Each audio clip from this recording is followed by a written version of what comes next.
aujourd'hui, on va voir comment je peux préparer un seul état quantique. Donc on a vu les systèmes à deux niveaux, notamment on a pris un exemple de la molécule d'NH3 qui a donc deux niveaux caractéristiques dans l'état fondamental. Donc comment je peux en sélectionner qu'un seul? On va essayer de répondre à cette question à travers cette vidéo. Donc ici j'ai résumé ce qu'on avait fait précédemment. Donc on a vu que la molécule d'NH3 en présence d'un champ électrique, son hamiltonien peut s'écrire comme une somme de deux hamiltoniens, où vous avez H0 qui est l'hamiltonien quand je n'ai pas de champ électrique, et W qui est l'hamiltonien quand j'ai un champ électrique qui est imposé.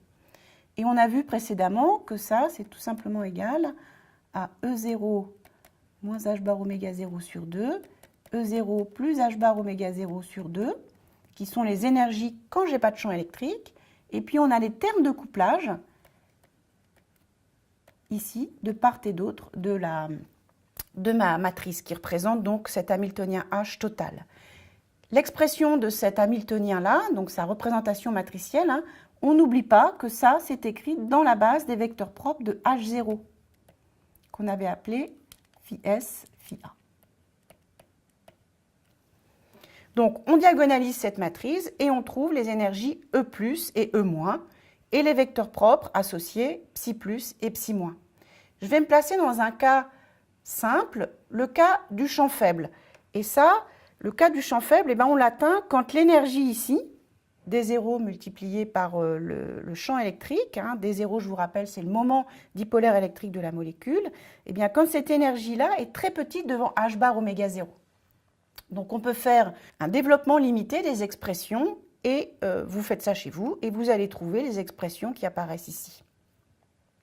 Où on fait apparaître donc E+, E-, qui est à peu près égal à E0 plus H bar oméga 0 sur 2, plus une quantité ici qui dépend de la valeur du champ électrique. E-, qui est E0 moins H bar oméga 0, moins la même expression qui dépend donc du champ électrique. Donc ce qui est intéressant ici, c'est que les énergies, en fait, E+, E-, dépendent de ce champ électrique ici, LV au carré, avec un signe qui dépend de l'état de la molécule. Donc on voit qu'on va pouvoir manipuler les molécules grâce à l'application d'un champ électrique inhomogène. Et si je le rends inhomogène spatialement, je vais pouvoir avoir une séparation spatiale de mes deux états. Et ça, évidemment, c'est assez simple parce qu'on sait très bien que la force qui va être ressentie par les molécules, c'est moins le gradient de l'énergie potentielle. Et que cette force, son signe dépend de l'état interne de la molécule. Prenons un cas très simple pour expliquer ça. Donc vous avez un jet moléculaire qui se déplace dans une direction donnée et j'applique un champ électrique inhomogène perpendiculaire à la direction de propagation. Je vais prendre ce champ électrique ici, LV au carré, comme étant proportionnel à x2 plus y2. Et donc ça, c'est tout simplement des énergies potentielles qui sont harmoniques.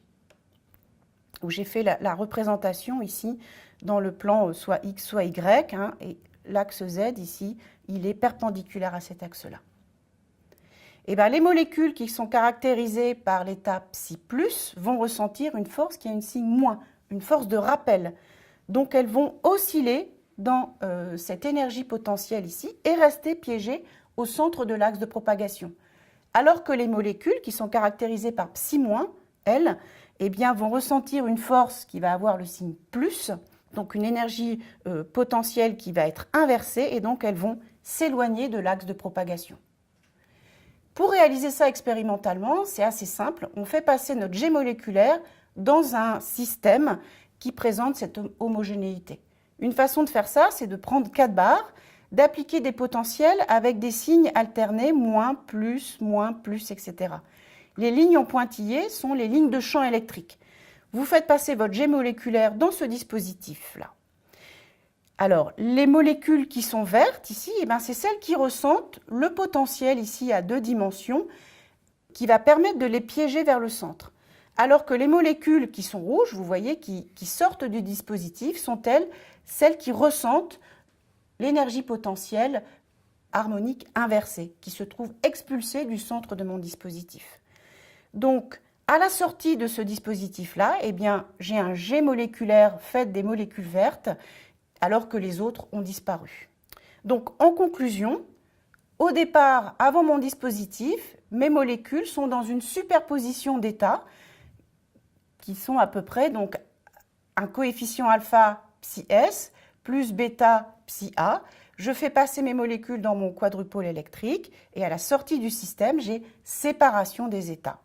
Avec une probabilité d'avoir ici les états expulsés qui va être alpha au carré, module de alpha au carré, et la probabilité d'avoir les molécules qui sortent sur l'axe de mon dispositif qui va être le module au carré de bêta. Et donc on verra dans une prochaine vidéo qu'est-ce que je peux faire avec les molécules qui sont dans un seul état.